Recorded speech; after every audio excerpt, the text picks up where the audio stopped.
the first revision strategy that I am going to ask for you guys to do is actually for you visual and kinesthetic people.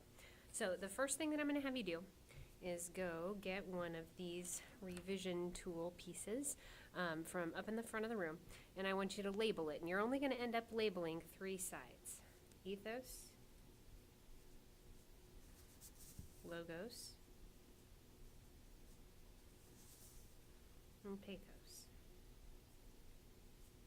If you don't remember what those 3 terms are, I want you to get right back into your notes, go look those up, make sure you know exactly what they are before you begin this revision strategy.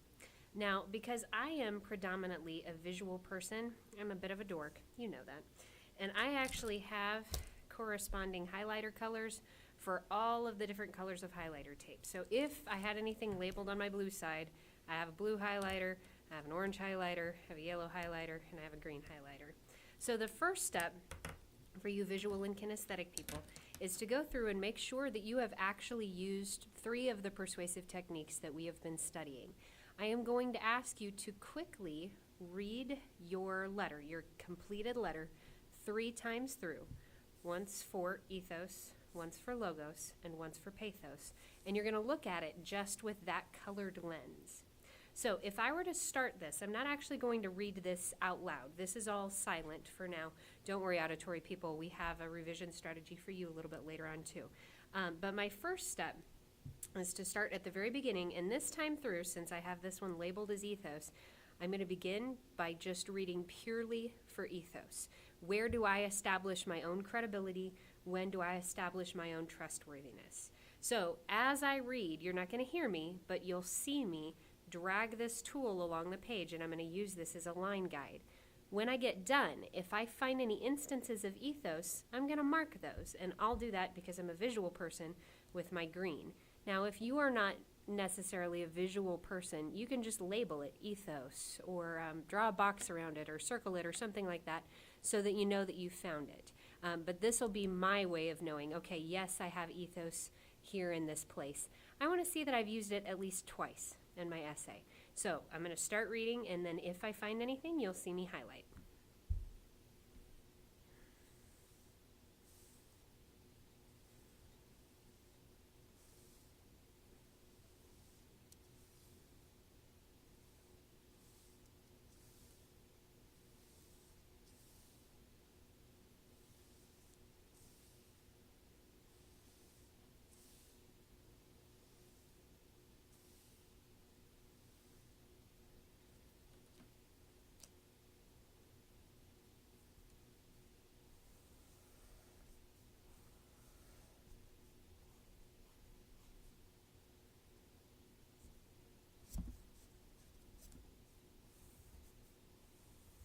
All right, so the pieces that I've highlighted here in my introduction as part of my ethos are that I've been in the building for 4 years and I want what's best for Walnut. I want them to believe that I'm credible, so I have 4 years of experience here, and that I'm trustworthy. I really do want what's best for Walnut. So these are 2 of my ethos pieces. You will see later on, like I'll actually have more green throughout the rest of my letter. At this point, I haven't read through the rest of it yet, but I'm not going to make you sit and watch me as I silently read the rest of it. So my task now is going to be to go through and quietly read my letter 3 times to myself. I'm going to continue reading for ethos first, then I'm going to go through and look for logos, and you'll see those highlighted in yellow, and then finally I'm going to go back in and read for pathos to see where I have those emotional appeals.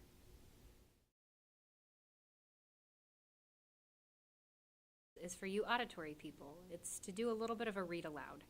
Now, I want you guys to read through your entire letter out loud. I want you to hear it word for word, really take your time, slow down, and listen to the whole letter out loud.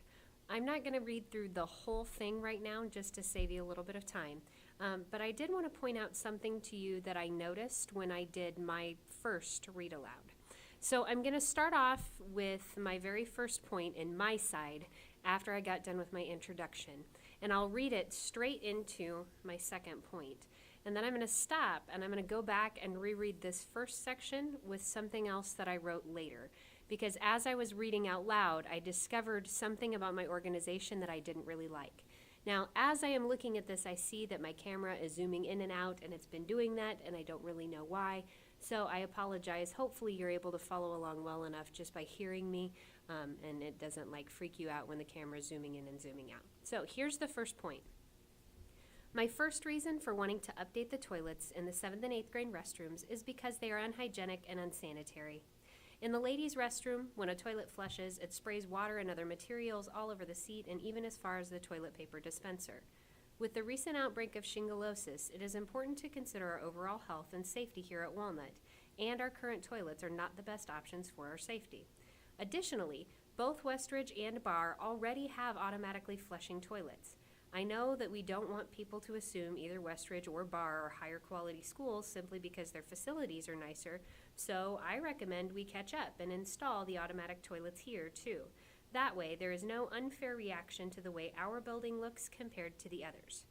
Now, so far, as I was doing my very first reading, I decided, that's really pretty smooth. I didn't have any missing words. I didn't get caught up on any words that I misspelled.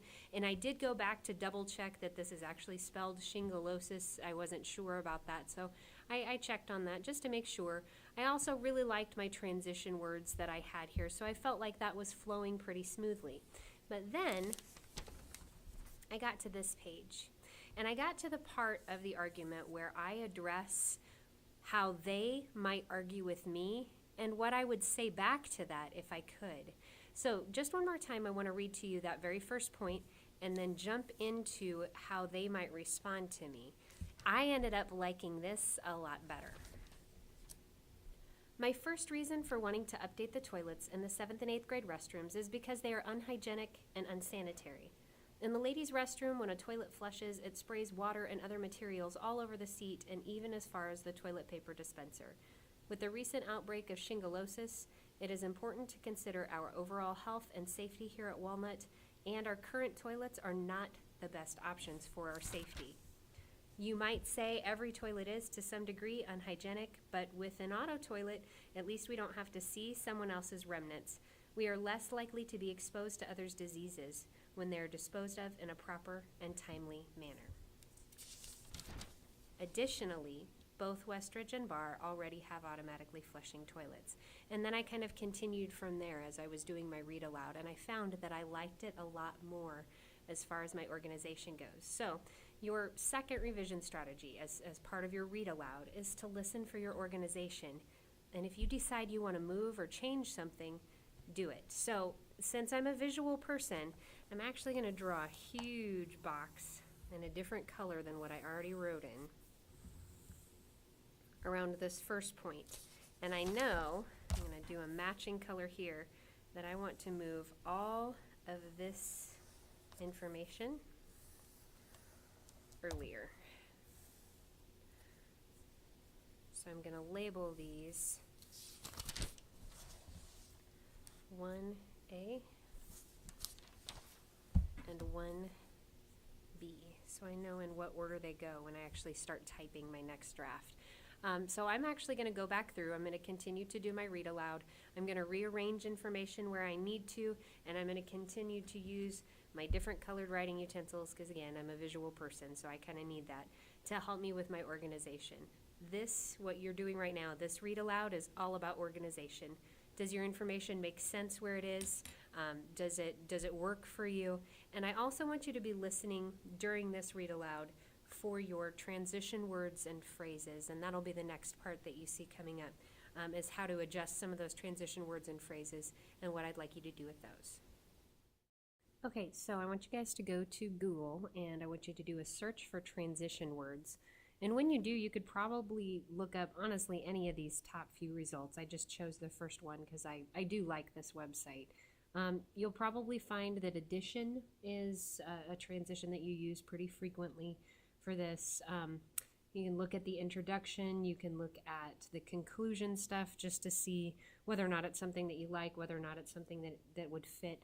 But I kind of wanted to look at the dismissal section just because we are doing a refutation point and I want to dismiss some of their arguments. So there's some good stuff in this that we could probably use.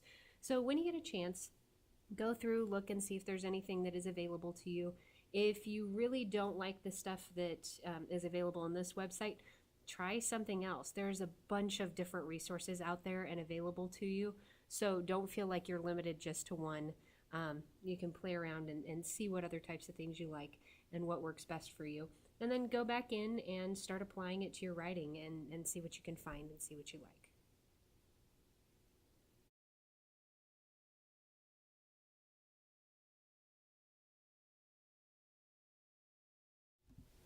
I have been through my draft and I have done my read aloud, and I've also gone through to look up some transition words for places where I didn't feel like I had any. So I just kind of wanted to show you quickly where I ended up putting those in. I found a couple places where I wanted to add something a little bit more, and so I ended up just kind of listing off to the side what some of those transitions could be in a few different places. And I've got lots of little notes to myself as I go through. Usually my drafts are pretty messy copies by the time I get done with them. I was really looking for something to do my conclusion, and I found that first website that I showed you, where it had the list of the summation transitions, had some really, really great stuff there. Because I had actually done finally beforehand as my last point in my refutation, and I didn't want to say that again. So I really liked the to put it briefly, given these points in sum, that is necessary for us to upgrade our toilets in the 7th and 8th grade restrooms. I felt like it just made it a lot more smooth for my reader, and those transitions really do make it a much more professional, much more formal letter. Since we are writing to people who are in a position of authority, it is important for us to use the most formal tone we have available to us, and those transitions really do help with that. So that should be the end of this first part of your revisions. The next thing that you'll do then will be to type this into one of your Google Docs, and that's when you'll start with your sentence fluency and your conventions revision and editing. So good luck with this stage of your draft of your letter, and I will see you guys on the other side of it.